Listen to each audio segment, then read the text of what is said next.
Hey, beautiful people. Welcome to Bible in a Year with Lovie. We are on day 164. We're reading the Life Application Study Bible, 3rd edition, New Living Translation, for anybody who's just now, tuning in. Today we're going to read Ezra 6, 7, and 8, and then we're going to flip over to John chapter 21 and read it entirely. So for those of you who were here yesterday, thank you for your prayers. My back is starting to feel better. When it flares up like that, I know it's sciatica is what it's called. And it doesn't hurt all the time, but when it does flare up, it's some of the most excruciating pain you could ever imagine. And but it's starting to ease up finally. Praise God. And I just want to thank you guys for your prayers, and just ask that you continue to keep me lifted up in prayer, as there's a lot that's about to take place in my life, and I just am trusting God. I'm in a season of completely trusting God to just be the one that's guiding me, and we'll see where He takes me. Right? I trust Him. I just want to do what's pleasing to Him, and that's what I'm setting out to do. So with that said, Ezra chapter 6, let's dive right in. Let me get a drink of coffee first. I was blessed with the most amazing coffee pot when I moved into this house. I cannot even lie, I love it. Makes the best coffee. Anyways, Ezra chapter 6, here we go. So, King Darius issued orders that a search be made in the Babylonian archives, which were stored in the treasury. But it was at the fortress at Ecbatana in the province of Media that a scroll was found. This is what it said. Memorandum. In the first year of King Cyrus's reign, a decree was sent out concerning the temple of God at Jerusalem. Let the temple be rebuilt on the site where Jews used to offer their sacrifices, using the original foundations. Its height will be 90 feet, and its width will be 90 feet. Every 3 layers of specially prepared stones will be topped by a layer of timber. All expenses will be paid by the royal treasury. Furthermore, the gold and silver cups which were taken to Babylon by Nebuchadnezzar from the temple of God in Jerusalem must be returned to Jerusalem and put back where they belong. Let them be taken back to the temple of God. So King Darius sent this message. Now, therefore, Tatanai, governor of the province west of the Euphrates River, and Shethar-bozenai, and your colleagues and other officials west of the Euphrates River, stay away from there. Do not disturb the construction of the temple of God. Let it be rebuilt on its original site, and do not hinder the governor of Judah and the elders of the Jews in their work. Moreover, I hereby decree that you are to help these elders of the Jews as they rebuild the temple of God.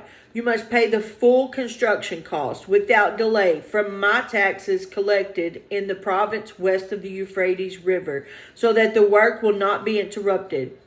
Give the priests in Jerusalem whatever is needed in the way of young bulls, rams, and male lambs for the burnt offerings presented to the God of heaven. And without fail, provide them with as much wheat, salt, wine, and olive oil as they need each day. Then they will be able to offer acceptable sacrifices to the God of heaven and pray for the welfare of the king and his sons. Those who violate this decree in any way will have a beam pulled from their house. Then they will be lifted up and impaled on it.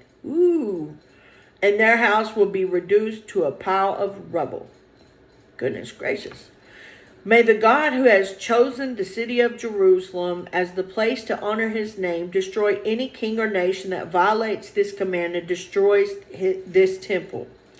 I, Darius, have issued this decree. Let it be obeyed with all diligence. He was not playing. I'm just saying, King Darius was not playing. He's like, look, you try to interrupt or you don't follow through with what I'm telling you to do, and I'm going to take a beam from your own house and impale you on it and let your house be turned into a pile of rubble. Like, just that simple. I'm not playing. Stop interrupting these people. They're trying to do the Lord's work. Tatanai, governor of the province west of the Euphrates River, and Shether-Bozenai and their colleagues complied at once with the command of King Darius. Now, mind you, these guys were not happy about the rebuilding of the temple. They did not want it to be done. They've been steady trying to interrupt it. It's been one thing after another. They've done their best to keep the temple from being rebuilt. So they complied, but I guarantee they were not happy about it. So the Jewish elders continued their work, and they were greatly encouraged by the preaching of the prophets Haggai and Zechariah, son of Iddo.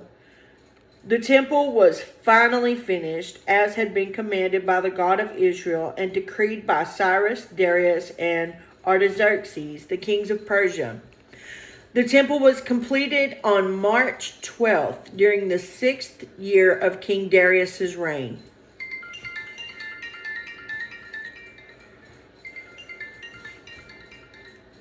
Sorry, y'all. The temple of God was then dedicated with great joy by the people of Israel, the priests, the Levites, and the rest of the people who had returned from exile. During the dedication ceremony for the temple of God, 100 young bulls, 200 rams, and 400 male lambs were sacrificed, and 12 male goats were presented as a sin offering for the 12 tribes of Israel. Then the priests and Levites were divided into their various divisions to serve at the temple of God in Jerusalem as prescribed in the book of Moses. On April 21st, the returned exiles celebrated Passover. The priests and Levites had purified themselves and were ceremonially clean, so they slaughtered the Passover lamb for all the returned exiles, for their fellow priests, and for themselves.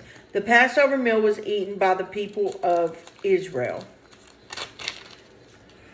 who had returned from exile, and by the others in the land who had turned from their corrupt practices to worship the Lord, the God of Israel. Then they celebrated the festival of unleavened bread for 7 days. There was great joy throughout the land because the Lord had caused the king of Assyria to be favorable to them, so that he helped them to rebuild the temple of God, the God of Israel. Chapter 7. Many years later, during the reign of King Artaxerxes of Persia, there was a man named Ezra. He was the son of Sariah, son of Azariah, son of Hilkiah, son of Shallum, son of Zadok, son of Ahitub, son of Amariah, son of Azariah, son of Marioth, son of Zerahiah, son of Uzi, son of Bucky, son of Abishua, son of Phinehas, son of Eleazar, son of Aaron the high priest. Okay, so this is like the great grandson of Aaron, Moses' brother. Okay, yeah. This Ezra was a scribe who was well versed in the law of Moses, which the Lord, the God of Israel, had given to the people of Israel. He came up to Jerusalem from Babylon, and the king gave him everything he asked for, because the gracious hand of the Lord his God was on him. Some of the people of Israel, as well as some of the priests, Levites, singers, gatekeepers, and temple servants, traveled up to Jerusalem with him in the 7th year of King Artaxerxes' reign. Ezra arrived in Jerusalem in August of that year. He had arranged to leave Babylon on April 8th, the first day of the new year. And he arrived at Jerusalem on August 4th. For the gracious hand of his God was on him. This was because Ezra had determined to study and obey the law of the Lord and to teach those decrees and regulations to the people of Israel. King Artaxerxes had given a copy of the following letter to Ezra, the priest and scribe, who studied and taught the commands and decrees of the Lord to Israel. From Artaxerxes, the king of kings, to Ezra, the priest, the teacher of the law of God of heaven, greetings. I decree that any of the people of Israel in my kingdom, including the priests and Levites, may volunteer to return to Jerusalem with you. I and my council of 7 hereby instruct you to conduct an inquiry into this situation in Judah and Jerusalem, based on your God's law, which is in your hand. We also commission you to take with you silver and gold, which we are freely presenting as an offering to the God of Israel who lives in Jerusalem. Furthermore, you are to take any silver and gold that you may obtain from the province of Babylon, as well as the voluntary offering of the people and the priests that are presented for the temple of their God in Jerusalem. These donations are to be used specifically for the purchase of bulls, rams, male lambs, and the appropriate grain offerings and liquid offerings, all of which will be offered on the altar of the temple of your God in Jerusalem. Any silver and gold that is left over may be used in whatever way you and your colleagues feel is the will of your God. But as for the cups we are entrusting to you for the service of the temple of your God, deliver them all to the God of Jerusalem. If you need anything else for your God's temple or for any similar needs, you may take it from the royal treasury. I, Artaxerxes, the king, hereby send this decree to all the treasurers in the province west of the Euphrates River. You are to give Ezra, the priest and teacher of the law of the God of heaven, whatever he requests of you. You are to give him up to 7,500 pounds of silver, 500 bushels of wheat, 550 gallons of wine, 550 gallons of olive oil, and an unlimited supply of salt. Be careful to provide whatever the God of heaven demands for his temple, for why should we risk bringing God's anger against the realm of the king and his sons? I also decree that no priest, Levite, singer, gatekeeper, temple servant, or other worker in this temple of God will be required to pay tribute, customs, or tolls of any kind. And you, Ezra, are to use the wisdom your God has given you to appoint magistrates and judges who know your God's laws to govern all the people in the province west of the Euphrates River. Teach the law to anyone who does not know it. Anyone who refuses to obey the law of your God and the law of the king will be punished immediately, either by death, banishment, confiscation of goods, or imprisonment. Man, okay. Praise the Lord, the God of our ancestors, who made the king want to beautify the temple of the Lord in Jerusalem. And praise him for demonstrating such unfailing love to me by honoring me before the king, his council, and all his mighty nobles. I felt encouraged because the gracious hand of the Lord my God was on me, and I gathered some of the leaders of Israel to return with me to Jerusalem. Here is a list of the family, chapter 8. Here's a list of the family leaders and the genealogies of those who came with me from Babylon during the reign of King Artaxerxes. From the family of Phinehas, Gershom. From the family of Ithamar, Daniel. From the family of David, Hattush, a descendant of Shechaniah. From the family of Parosh, Zechariah and 150 other men were registered. From the family of Pahath Moab,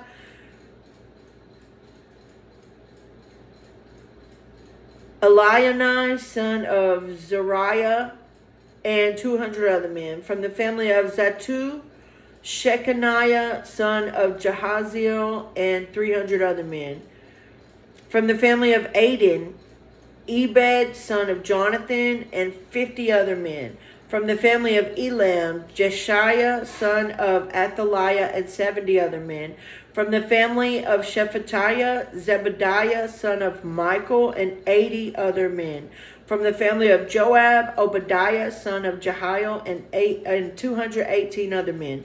From the family of Bani, Shelomith, son of Josephiah, and 160 other men. From the family of Bebai, Zechariah, son of Bebai, and 28 other men.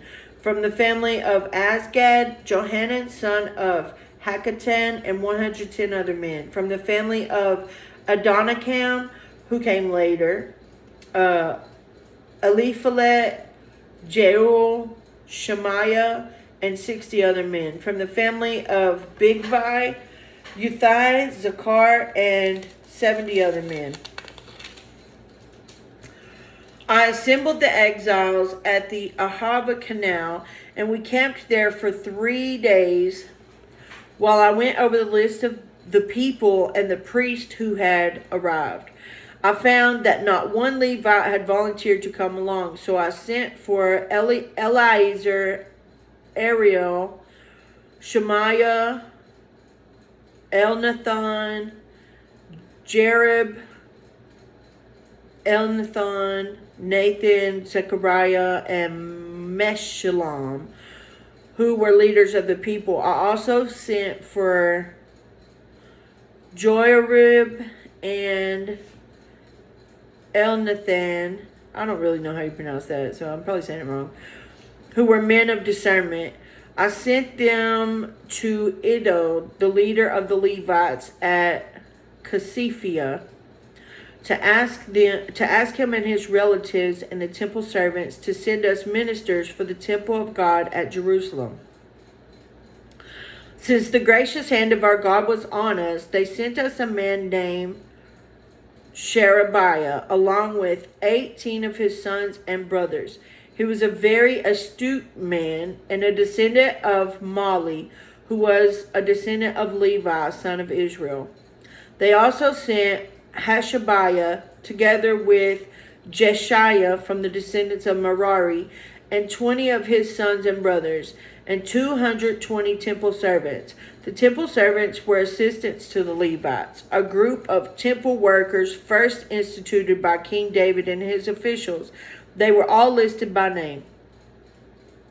And there by the Ahava Canal, I gave orders for all of us to fast and humble ourselves before our God. We prayed that he would give us a safe journey to protect us, our children, and our goods as we traveled. For I was ashamed to ask the king for soldiers and horsemen to accompany us and to protect us from enemies along the way. After all, we had told the king, our God's hand of protection is on all who worship him, but his fierce anger rages against those who abandon him. So we fasted and earnestly prayed that our God would take care of us, and he heard our prayer. This just shows the importance of fasting and praying, y'all. This is something that I personally I still have to work on. You know, I'm not the best at fasting, quite obviously. I'm not the best at fasting. So this is something that I personally have to work on, but it's something that we should all do. We should all, take time and fast and earnestly pray. That's what it says. We fasted and earnestly prayed that our God would take care of us, and he heard our prayer. So that's what we need to be doing. You got a prayer you really need to be answered? Why don't you start fasting? And maybe that's something I need to start doing right now. I don't know. We'll see. I'm going to pray about it. 24. I appointed 12 leaders of the priests, Sherebiah, Hashabiah, and 10 other priests, to be in charge of transporting the silver, the gold bowls, and the other items that the king, his council, his officials, and all the people of Israel had presented for the temple of God. I weighed the treasure as I gave it to them and found the totals to be as follows: 24 tons of silver, 7,500 pounds of silver articles, 7,500 pounds of gold, 20 gold bowls equal in value to 1,000 gold coins, 2 fine articles of polished bronze as precious as gold. And I said to these priests, you and these treasures have been set apart as holy to the Lord. This silver and gold is a voluntary offering to the Lord, the God of our ancestors. Guard these treasures well until you present them to the leading priests, the Levites, and the leaders of Israel, who will weigh them at the storerooms of the Lord's temple in Jerusalem. So the priests and the Levites accepted the task of transporting these treasures of silver and gold to the temple of our God in Jerusalem. We broke camp at the Ahava Canal on April 19th and started off to Jerusalem. And the gracious hand of our God protected us and saved us from enemies and bandits along the way. So we arrived safely in Jerusalem, where we rested for 3 days. On the 4th day after our arrival, the silver, gold, and other valuables were weighed at the temple of our God and entrusted to Meremoth, son of Uriah, the priest, and to Eleazar, son of Phinehas, along with Jozabad, son of Jeshua, and Noadiah, son of Binui, however you pronounce that, both of whom were Levites. Everything was accounted for by number and weight, and the total weight was officially recorded. Then the exiles who came out of captivity sacrificed burnt offerings to the God of Israel. They presented 12 bulls for all the people of Israel, as well as 96 rams and 77 male lambs. They also offered 12 male goats as a sin offering. All this was given as a burnt offering to the Lord.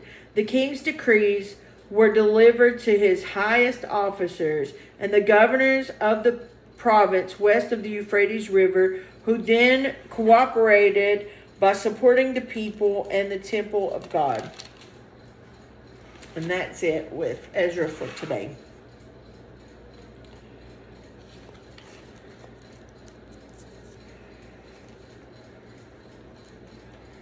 All right. Now let's flip over to John chapter 21. John chapter 21.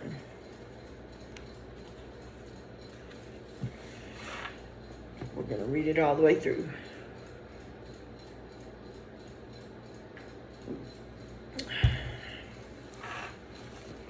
Here we go. John chapter 21. Later, Jesus appeared again to the disciples beside the Sea of Galilee. This is how it happened. Several of the disciples were there. Simon, Peter, Thomas, nicknamed the twin, Nathanael from Cana in Galilee, the sons of Zebedee, and 2 other disciples. Simon Peter said, "I'm going fishing." "We'll come too," they all said. So they all went out on the boat, but they caught nothing all night. At dawn, Jesus was standing on the beach, but the disciples couldn't see who he was. He called out, "Fellows, have you caught any fish?" "No," they replied. Then he said, "Throw out your net on the right-hand side of the boat and you'll get some." So they did, and they couldn't haul in the net because there were so many fish in it. Then the disciple Jesus loved said to Peter, "It's the Lord." When Simon Peter heard that it was the Lord, he put on his tunic, for he had stripped for work, jumped into the water, and headed to shore. The others stayed with the boat and pulled the loaded net to the shore, for they were only about 100 yards from shore. When they got there, they found breakfast waiting for them, fish cooking over a charcoal fire, and some bread. "Bring some of the fish you've just caught," Jesus said. So Simon Peter went aboard and dragged the net to the shore. There were 153 large fish, and yet the net hadn't torn. "Now come and have some breakfast," Jesus said. None of the disciples dared to ask him, "Who are you?" They knew it was the Lord. Then Jesus served them the bread and the fish. This was the 3rd time Jesus had appeared to his disciples since he'd been raised from the dead. After breakfast, Jesus asked Simon Peter, Simon, son of John, do you love me more than these? Yes, Lord, Peter replied. You know I love you. Then feed my lambs, Jesus told him. Jesus repeated the question, Simon, son of John, do you love me? Yes, Lord, Peter said. You know I love you. Then take care of my sheep, Jesus said. A third time he asked him, Simon, son of John, do you love me? Peter was hurt that Jesus asked the question a third time. He said, Lord, you know everything. You know that I love you. Jesus said, then feed my sheep. I tell you the truth. When you were young, you were able to do as you liked. You dressed yourself and went wherever you wanted to go. But when you are old, you will stretch out your hands and others will dress you and take you where you don't want to go. Excuse me. Jesus said this to let him know by what kind of death he would glorify God. Then Jesus told him, follow me. Peter turned around and saw behind him the disciple Jesus loved, the one who had leaned over to Jesus during supper and asked, Lord, who will betray you? Peter asked Jesus, what about him, Lord? Jesus replied, if I want him to remain alive until I return, what is that to you? As for you, follow me. So the rumor spread among the community of believers that this disciple wouldn't die. But that isn't what Jesus said at all. He only said, if I want him to remain alive until I return, what is that to you? This disciple is the one who testifies to these events and has recorded them here. And we know that this account of these things is accurate. Jesus also did many other things. If they were all written down, I suppose the whole world could not contain the books that would be written. Wow. And that's the end of John. John is the disciple that Jesus really loved. That's John. Yeah. So anyways, that's that. We will start Acts tomorrow. I love the book of Acts. I love the book of Acts. I love the whole Bible. Y'all know it. Anyways, guys, that's all for today. Remember, if you want to see a change, you have to be the change. We lead by example. We follow by design. I'm actually seeing change in my own family because of the change that I stepped into, because I'm being obedient to what God has called me to do, because I'm still trusting, I'm still having faith, I'm still walking this thing out. And if I can see change within my family unit, guys, you can see change in yours. You just have to really give God your complete surrender and just do the work. Just do the work. It's that simple. With that said, man, I love you guys. If y'all will, please just keep me lifted up in prayer, me and my family, and I will keep you guys lifted up in my prayers. Like I said, if you guys have special prayer requests, please listen below in the comments. If these videos, help you guys out, then please like, share, subscribe. It might help somebody else out. This might be the only Bible somebody ever gets to read, right? So, I love y'all, man, and I'll see y'all tomorrow. And don't forget to love like Jesus.